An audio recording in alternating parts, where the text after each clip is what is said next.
प्राचीन समय की बात है जब भारत के जंगलों में अंगुलीमाल नामक एक कुख्यात डाकू का आतंक फैला हुआ था। अंगुलीमाल अपने नाम के अनुरूप लोगों को मारकर उनकी उंगलियों की माला पहनता था। उसने 1000 उंगलियां इकट्ठा करने का प्रण किया था और इसके चलते उसने कई निर्दोष लोगों की जान ली थी। अंगुलीमाल का असली नाम अहिंसक था और वह एक ब्राह्मण परिवार में जन्मा था।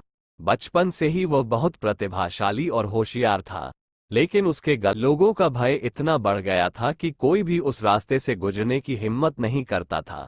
एक दिन भगवान बुद्ध उस इलाके में आए। लोगों ने उन्हें अंगुलीमाल के बारे में चेतावनी दी, लेकिन बुद्ध ने अडिग रहते हुए कहा, मुझे उस रास्ते पर ही जाना है। बुद्ध शांत मन से उस जंगल के रास्ते पर चल पड़े।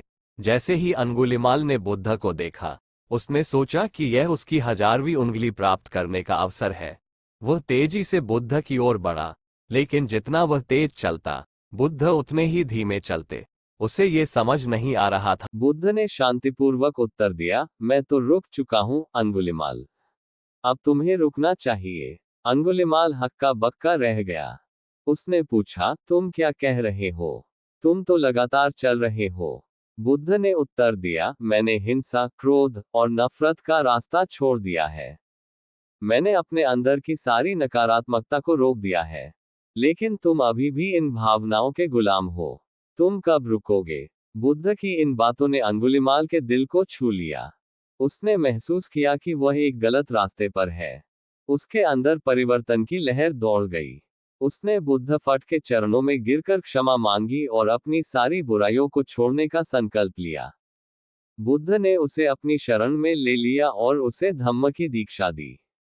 अंगुलीमाल ने अपनी पुरानी जिंदगी को पूरी तरह से त्याग दिया और एक भिक्षु के रूप में जीवन जीने लगा। उसने अपने शेष जीवन को अहिंसा और सेवा में समर्पित कर दिया। इस प्रकार बुद्ध की करुणा और प्रेम ने एक क्रूर डाकू को एक सच्चे साधु में बदल दिया। ये कहानी हमें ये सिखाती है कि प्रेम और करुणा से किसी भी व्यक्ति का हृदय परिवर्तन संभव है। चाहे कितना भी बुरा व्यक्ति क्यों ना हो, सही मार्गदर्शन और सच्चे ज्ञान से उसका उद्धार हो सकता है। इस प्रकार बुद्ध की करुणा और प्रेम ने एक क्रूर डाकू को एक सच्चे साधु में बदल दिया। ये कहानी हमें ये सिखाती है कि प्रेम और करुणा से किसी भी व्यक्ति का हृदय परिवर्तन संभव है। चाहे कितना भी बुरा व्यक्ति क्यों ना हो, सही मार्गदर्शन और सच्चे ज्ञान से उसका उद्धार हो सकता है।